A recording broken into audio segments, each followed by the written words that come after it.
Voilà, nous sommes tous retournés sur la plateforme principale afin d'entendre le pasteur Godard qui nous vient de la Guadeloupe. Pasteur Godard, à toi la parole. Merci beaucoup, Rose, et bonjour à tous. Que le Oui, Seigneur vraiment bénisse le peuple de l'Éternel et la possibilité qu'il lui donne de se réunir tôt le matin. Et cela répond à une des promesses et ce que Jésus avait demandé, c'est que nous puissions le ressembler. Et la Bible dit que Jésus se levait tôt le matin pendant qu'il était encore nuit pour vaquer à la mhm, prière. Et donc, c'est pourquoi vous comprenez que lorsque nous avons développé ce style de vie, nous n'avons rien à craindre. Nous n'avons qu'à persévérer et nous verrons que bien des personnes passeront à côté alors que nous, le Saint-Esprit nous guidera dans nos choix et permettra que nos journées, nos mois, nos années soient dans la bénédiction du Seigneur. Je vous invite à prier afin que nous puissions entrer dans l'explication du chapitre 21 qui a pour titre un avertissement rejeté. Prions éternel, notre Père, notre Dieu. Nous voulons te remercier ce matin pour le fait que tu nous permets d'étudier ta parole et tu as mis en valeur la tragédie des siècles. Et tu souhaites que nous puissions, avec ce livre et en collaboration avec ta parole, être prêts, être scellés pour ton retour imminent. Accorde-nous donc de comprendre et à travers ce message que tu me donnes de prêcher, encourage les frères et sœurs à tenir. Au nom de Jésus, je te prie pour ta gloire. Amen. Amen. Alors ce matin, effectivement, frères et sœurs, vous avez constaté que nous restons toujours avec un homme très important au niveau des États-Unis, William Miller. Et comme vous verrez, eh bien, il y a quand même quelques chapitres qui sont avec lui pour pouvoir vraiment développer les éléments de la construction de notre foi sur les piliers doctrinaux que nous avons, doctrinaux plutôt, et nous prions que par la grâce de Dieu, ces éléments puissent nous servir, surtout nous qui vivons dans le 7e millénaire qui a débuté, et nous croyons que par la grâce de Dieu, au 7e millénaire, c'est aussi l'application des dernières prophéties de Dieu et aussi l'application des plaies qui vont s'abattre sur la planète. Donc, dans le contexte de William Miller, nous savons qu'il a parlé dans les années 1800 et nous savons que Dieu l'a interpellé concernant un message bien précis, concernant le retour imminent de Jésus-Christ basé sur Daniel 8, 14, dont il va vraiment agir. Nous avons aussi, mes frères et sœurs, dans le cadre de William Miller, surtout dans ce temps, rappelez-vous que nous avons les protestants qui sortent de l'Europe et qui viennent s'installer sur la terre libre, c'est-à-dire les États-Unis. Et donc les églises qui vont émaner, quelles que soient les religions, baptistes, anabaptistes, euh, pentecôtistes et autres, avaient la liberté de pouvoir avoir culte, avoir aussi leur lieu. Et lui, maintenant, nous savons qu'il est originaire d'une église baptiste. Nous savons aussi que même avant, et ça vous l'avez peut-être pas par rapport à la TG des siècles, mais qu'il y a eu même eu un vent de franc-maçonnisme dont il croyait auparavant, mais lorsqu'il a été touché, il a tout quitté, il a servi le Seigneur. Et voici que lorsqu'on regarde son message par rapport au réveil, puisque nous savons bien que de 1816 à 1818, qu'il a fait une étude systématique de la parole, et en faisant cette étude systématique, il a trouvé cette prophétie qui dit que 2300 soirs et matins et le sanctuaire sera purifié. Et lui, William Miller, il va se concentrer uniquement sur ce point-là. C'est pourquoi lui, il ne fera pas, je dirais, est-ce que c'est une erreur? Même pas. Mais il va pas se concentrer sur les autres points doctrinaux des églises, de ce qu'ils prêchaient, quelle était la différence entre les différentes religions, ou bien les différentes inclinaisons.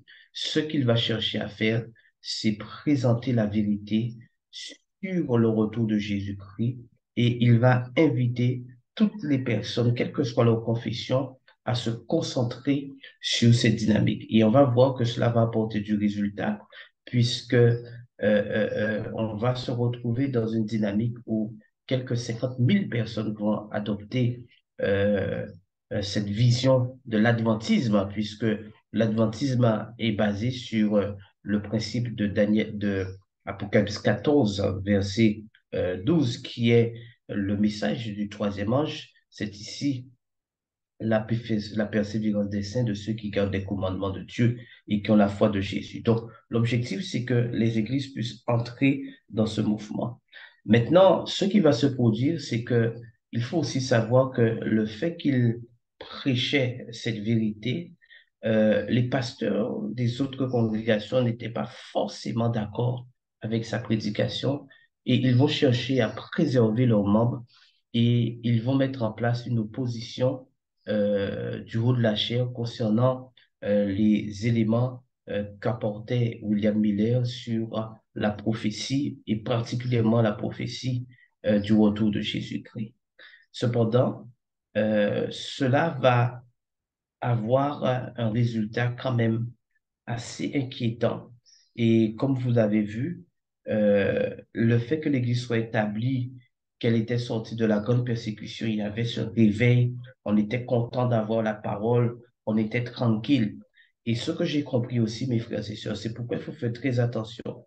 Et des fois, c'est pourquoi je suis amené à dire que, mine de rien, il est préférable que l'Église soit toujours en persécution puisque quand elle est persécutée, le réveil est émanant, euh, nous ne le laissons pas piéger par les différents vents de doctrine, parce que c'est ce qui s'est produit.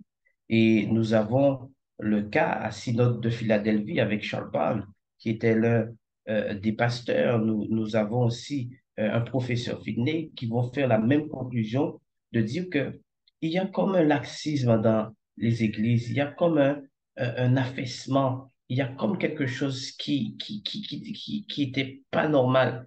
Et qui est derrière cela? Eh bien, le fait qu'il y a eu ce mouvement, eh bien, les gens commençaient dans les églises à se refroidir. Et qu'est-ce qui rentre dans l'église? C'est la mondanité. C'est-à-dire qu'on va voir dans ce mouvement que des hommes et des femmes commençaient à rentrer dans une mondanité. Et donc, le fait que la mondanité entre de l'église, malheureusement, c'est encore des ténèbres spirituelles hein, qui vont entrer, puisque quand on ne fait rien, on reste stable, eh bien, et en ne cherchant pas à développer le Seigneur, Satan ne dort pas, mes frères et sœurs. Et c'est ça le problème. C'est que des fois, on croit qu'il dort, mais il ne dort pas. Et donc, qu'est-ce qu'il va faire? Il va entrer dans l'Église pour pouvoir mettre à difficulté l'Église du Seigneur. Et donc, c'est pourquoi c'est important de savoir que l'Église du Seigneur doit être basée sur la piété, la véritable piété. Et Hélène White l'a dit, hein, que notre besoin le plus urgent est un réveil de la véritable piété parmi nous. Sans cette véritable piété, nous ne pouvons pas avancer. C'est pourquoi aujourd'hui, je tiens à dire avec expérience, je ne sais pas pour Martinique Guyane, puisque je suis pasteur de Guadeloupe, mais je constate qu'en Guadeloupe, il y a quand même un sommeil, il y a comme un laxisme, il y a comme quelque chose, un poids sur l'Église qui fait que au lieu de voir l'Église se développer, on a une perte de membres. Et ça, c'est inquiétant. C'est inquiétant parce que ça se voit aussi lorsque nous avons les nominations et nous sommes en pleine nomination. Il y a de plus en plus de postes non pourvus et les commissions, ça prend un peu plus de temps. Donc, ce qui veut dire que c'est une indication d'un événement comme ce qui s'est produit pour William Miller, puisqu'on sait qu'il y a eu ce grand désappointement, mais c'est aussi une indication du fait que le Christ revient et je dirais que un choix imminent et déterminant doit être fait par les chrétiens que nous sommes. Parce que lorsque nous voyons ce sommeil, nous ne devons pas rester à dire, mais au cas vrai, ça passe-t-elle à faire, au cas vrai, ça l'administration fait, au cas vrai, qui gère l'église. Non, ce sont des indications qui te disent, redresse la tête. Toi, tu ne dois pas tomber dans cette dynamique comme cela. Tu dois rester fidèle à Dieu. Et c'est ainsi que, mes frères et sœurs, nous devons nous organiser par rapport à ce que William Miller nous donne pour que nous puissions rester fidèles à Sion, que nous puissions rester fidèles à l'Église du Seigneur. Parce que si ce n'est pas cela, malheureusement, eh bien, Satan se plaît, et comme le dit la tragédie des siècles, il plaît à Satan de voir les hommes abandonner la piété vivante et ne retenir que les formes de la religion, après avoir rejeté les évangiles. Donc, vous avez vu que après avoir rejeté les évangiles, les Juifs, qu'est-ce qu'ils ont fait? Ils ont conservé jalousement leurs anciens rites, mais cependant, ils ont oublié et ils ont rejeté le Messie.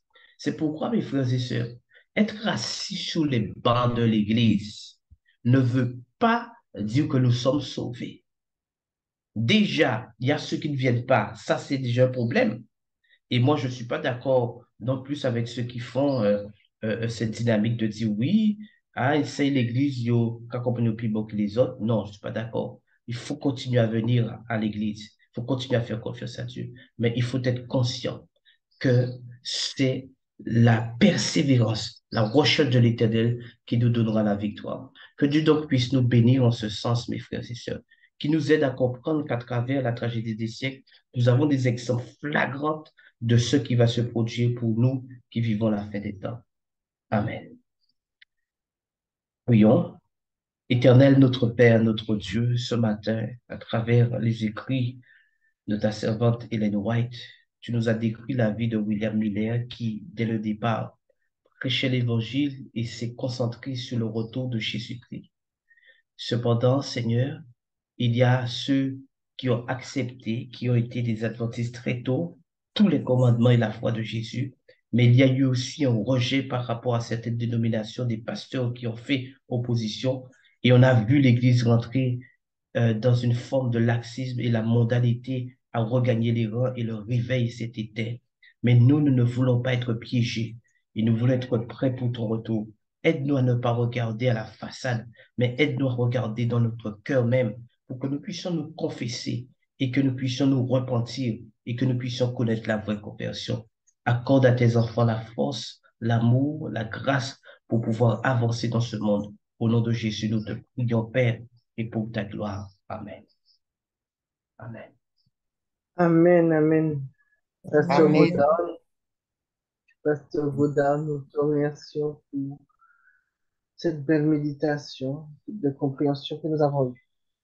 Nous Amen. reviendrons demain pour entendre la suite, la deuxième partie de ce message, un avertissement rejeté par Jean-Robert Samy. Je vous souhaite une bonne journée et nous laissons la place à l'équipe suivante.